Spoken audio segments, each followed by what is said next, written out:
Well, this magic trick was very easy to see through. With the tricks of the greatest illusionists in the world, this is often much more difficult, not infrequently, even almost impossible. Today, we'll show you spectacular tricks that have been revealed and explain to you exactly how the best magicians of our time actually work. You can expect ingenious illusions, ancient tricks, and a lot of blatant aha moments. So be sure to stay tuned here at Wonderlane.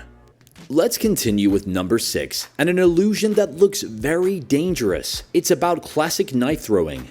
In this number, the magician ties his assistant to a large disc, turns it quickly, and then throws pointed knives at her. The knives hit one after the other, always just next to the woman. Even if it seems almost unbelievable, this extremely dangerous looking trick is actually completely harmless. The resolution proves that the woman is never in danger. The illusionist doesn't really throw the knives, but he hides them in a secret pocket while faking a throwing motion. The solution to the trick is behind the glass. There is another assistant who lets a knife fly through the glass from behind with the help of a mechanism after each alleged knife throw. For the spectator, it then looks as if the knives had hit the target from the front.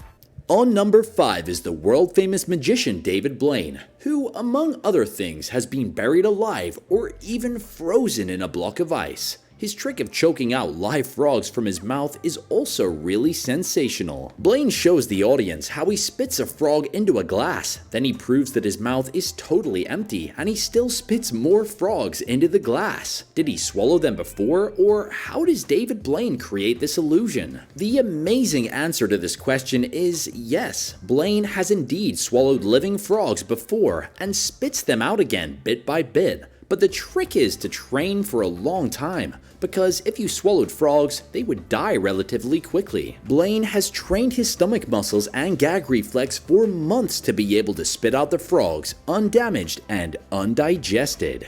Let's start with number 4 and the Canadian illusionist Darcy Oak, who is known worldwide as a magician and pigeon whisperer. His spectacular series of tricks with pigeons on the show Britain's Got Talent was seen by over 200 million people. In this illusion, Darcy lights a feather in his hand with a match, which then suddenly turns into a live pigeon. He then transforms this pigeon into 2 pigeons in a flash and locks them in a cage. Afterwards, he elicits an egg from a pigeon and transforms it into a pigeon as well. Following this, he lights a piece of paper which then turns into a small cage, into which this pigeon goes. Subsequently, Oak also doubles the cage along with the pigeon once again. In the end, the magician briefly covers the pigeon cage and turns it into a woman.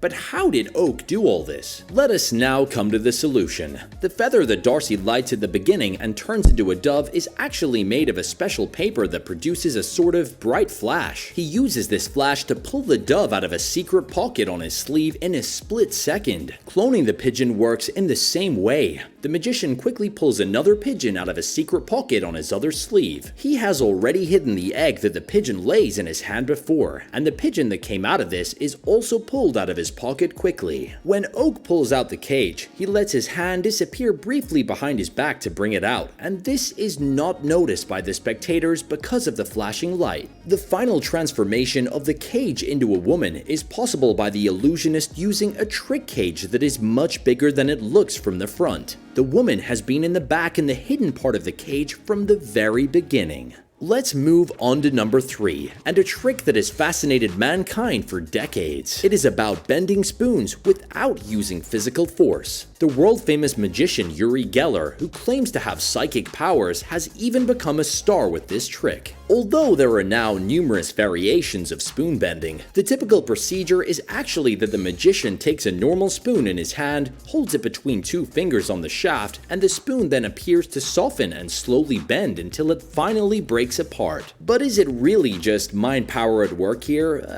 Not really. It's quite the opposite, because the spoon is prepared beforehand by cutting it, and so it gets a predetermined breaking point which you don't see at first sight. The spoon is broken with the thumb while it is still in the hand, and the magician then holds the two halves between his fingers in such a way that the audience still believes to see an intact spoon. During the alleged melting, the pressure of the fingers then decreases and it looks as if the spoon would break now. By the way, this trick can be done much easier because there are now even special spoons to buy which can simply be folded to create the illusion. Nevertheless, the trick is then also much easier to see through if a spectator wants to take the spoon into his own hands. On number 2 is an illusion known as the split man trick. The supposed sawing through people in special boxes has long been part of a magician's standard repertoire. Modern magicians have taken the split man trick to a new level. It works completely without a box, and the severed legs even walk with the torso in the process. But how does it work, and what is really behind the trick? The secret behind this illusion lies in the perspective, because it only works when the spectator looks from the front at the split man. The illusionist simply leans far back and is with his legs up to the knees in the lower part of the body, the rest of which is stuffed. By the way, this principle is similarly applied to some carnival costumes, where it looks like the wearer is riding piggyback on a smaller person or being carried by a larger person. Let's move on to number 1, and a fierce illusion that you may have encountered yourself in the pedestrian zone. It's about the floating monk. A man in a robe seems to float in the air, and the only thing that touches the ground is the stick he holds in his hand. The only thing under the man is a carpet. Ropes holding the man in the air are not visible. So how does this illusion without string really work? Is the man really that strong that he can effortlessly hold himself above the ground by his thin stick with only one hand? No. The secret of this trick actually lies in the combination of a robust steel construction and an optical illusion. The seemingly thin cane is in fact a solid steel rod connected at the bottom to a steel plate on the floor and at the top to another steel plate on which the monk sits. While the steel plate at the bottom is hidden by the carpet, the upper steel plate is hidden by the monk's robe. The cane does not stop at the hand of the man, but runs concealed along the sleeve under the robe to the seat plate. Street artists, by the way, made this trick even more spectacular a few years ago. In their version, the floating monk is held by another monk on the ground, apparently only with a thin stick, which we of course now know works on the same principle. And that's it for our video. Write us in the comments which magic trick you found the most amazing, and we'll see you next time here